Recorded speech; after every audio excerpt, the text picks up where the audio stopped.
Baddies, this is Paula Christine. Welcome back to my channel. If you're new here, don't forget to go ahead and subscribe.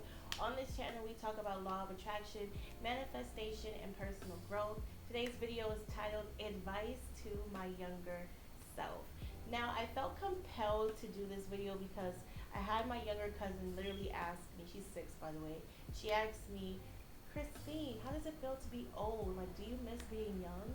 And the first thing I thought was, since I'm not old, like I don't know who told you that. But the second thing was like, no, I don't miss being young, but I do have, things that I would tell myself if I were younger, and how I would, go back and change things. So I wanted to make a video like this.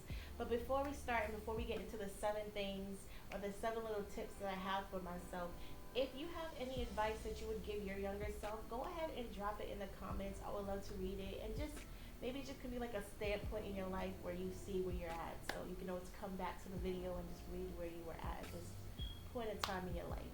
But let's proceed with the 7 tips or the advice that I would give to my younger self. So the first thing that I would tell myself, or the first tip that I would tell my younger self, is to slow down. Now, you don't know everything. Listen more, understand that people aren't attacking you, they're giving you genuine advice. Now, growing up, I had this problem. Like, literally, when I was 17 years old and my birthday was the next day, like midnight, I was waiting for the clock to strike 12 so that if you spoke to me, I could tell you I am 18 and I am grown. I thought I knew everything, and in reality, I was sheltered and I didn't know anything. I didn't even have a job. Like, I didn't even have my first job until I was like 19. So I didn't even know anything about life. But you spoke to me, and I felt like I was grown. Like, you couldn't tell me anything. So now that I'm older, of course, I'm 28, I would just tell myself to slow down. You don't know everything. Like, get it together, sis. So the second thing that I would tell myself is to don't be afraid to say no. Don't put others' feelings before your own. If you truly don't want to do something, speak up and allow people to respect it. Stop allowing others to run over you because they know you're kind. Protect your peace. So I have this stigma. I don't know where it came from, but ever since I was younger, I would always tell myself um, that I was being mean if I told people no.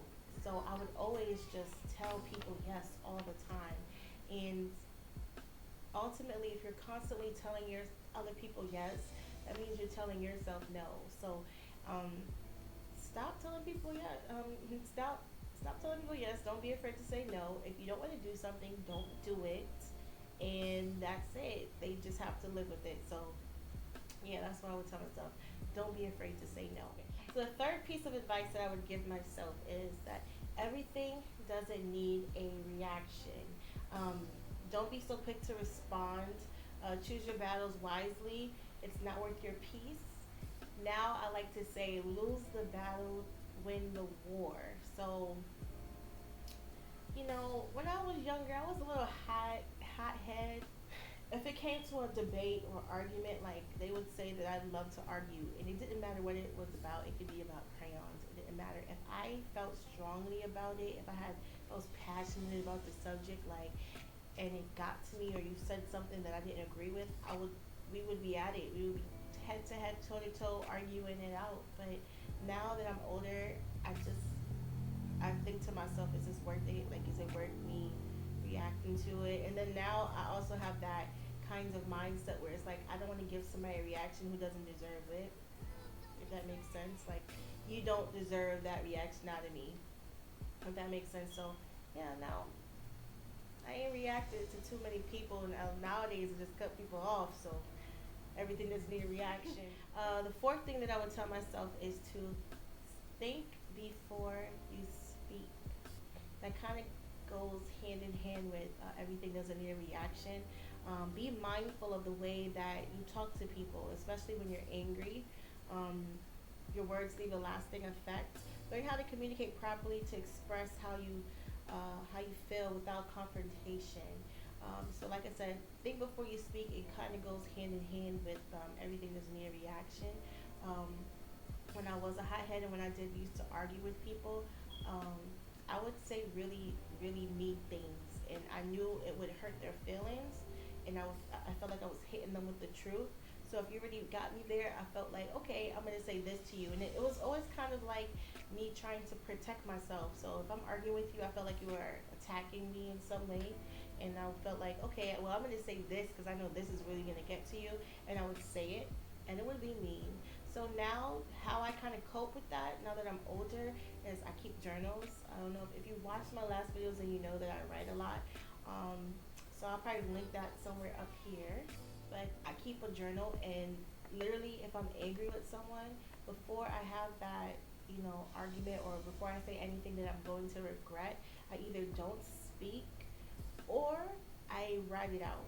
So I'll write out, I hate you, you stupid, whatever. I'll write everything out, and then once I'm calm and collective, I'll go and I'll approach them and I'll tell them how I feel without the cursing and the negativity. Like, I try to relax with that. So I definitely start thinking before I speak. That's really important. The sixth tip or advice I would give to my younger self is to put yourself first. Self love, self care. You come first. Your feelings matter before anyone else's does.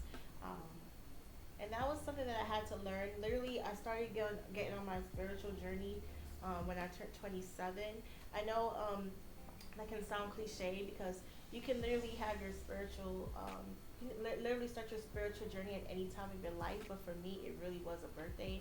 When I turned 27 last year, I just felt different. I felt elevated, and I just felt more like in tune with myself. And I remember somebody did something to me, and it made me think like, this person made a choice to hurt me. This person made a choice to do this to me, and it just made me stop and think like, no, you come first. So now I've been on this selfish self-love journey, and I'm happy as hell about it. So if you've been like battling like that in any way, learn to put yourself first, and I promise you, you're gonna feel better. I feel so happy. Even though I'm like right now I'm single, I'm happy as hell. Like, this is the best time of my life. You hear me? So so it's because I'm loving myself, I'm doing what I want, and I'm learning myself, and I'm learning what I like. So this whole self-love, self-journey, putting myself first, it's bomb, and I wish I would have done it or started it a long time ago.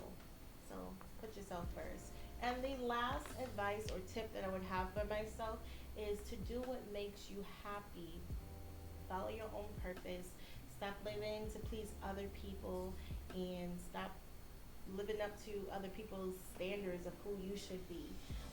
When I was younger, like I said, there were certain things, certain career paths that I wanted to venture down, and I didn't do them because I always listened to other people's opinions of what I should be doing, or you should be doing this. I don't think that's gonna pay a lot, or that's really rare. Not a lot of people make it doing that. Like, I would listen to them, and I never got to do what I wanted to do. And now it's like I'm pursuing all the things that I wanted to do back in the days, and it's like, man, if I would have just did this years ago, I probably would have already reached, my plateau, wherever I needed to be at that point in my life. I, like, for instance, I wanted to start a YouTube channel. I wanted to start a YouTube channel when I was 25 and 28. It took me 3 years to start it. I've been wanting to start one. I just always just didn't do it.